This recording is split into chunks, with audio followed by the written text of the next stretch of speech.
Շիրակի մարզի Աշոտ համայնքի աշակերտներն ուսումնական տարին սկսեցին դպրոցի նոր շենքում, որը Հայաստան համահայկական հիմնադրամը կառուցել է ֆրանսահայ բարերարներ Առաքել Լիդա Տիրուհի Գազարյանների եւ Անահիտ Ճուղուրյանի նվիրատվությամբ։ Մեզի հիմա այսօր եկանք, որ տեսնանք դպրոցը եւ իրավես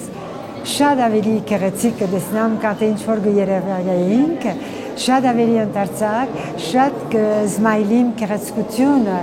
ամեն գեդիններուն, բادرուն, տասարաններուն եւ ամենեն շատ գզմայլիմ երեխաներուն գեղեցկության վրա։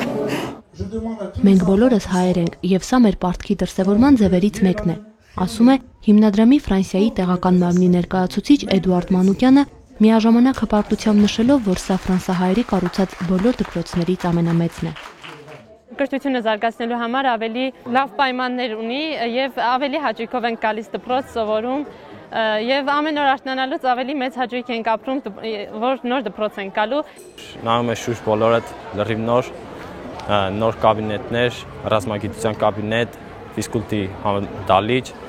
ջեռուցում այն դպրոցում չկար, մեծ տպավորություն բոլոր աշակերտների վրա։ Աշոտքի նոր դպրոցի 2720 քառակուսի մետր մակերեսով 4 մասնաշենքերում տեղակայված են ուսումնական մասը, դասասենյակներ, մասնագիտացված կաբինետներ, համակարգչային սրահ, ճաշարանը, հանդիսությունների սրահը եւ մարզադահլիճը։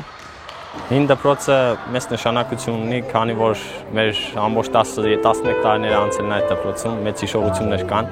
բայց այդ դպրոցում է շատ խնդիրներ, ֆիզկուլտ դալիճ կար, բայց ջեռուցում չկար, իսկ դասարաններում փոքր վառարաններ, պլիտաներ տոկով, որոնք հազիվ էին տակասնում այդ -40-աշճան սառնամանիքին։ Ներկայում դպրոցի բոլոր մասնաշենքերն ունեն ջեռուցման եւ օդափոխության համակարգեր, նոր է կահույքը, նոր են համակարգիչները։ Արմատական փոփոխություններն ակնհայտ են եւ Արմենն ու բարձր դասարանների մյուս աշակերտներն ափսոսում են, որ նոր դպրոցում երկար չեն սովորելու։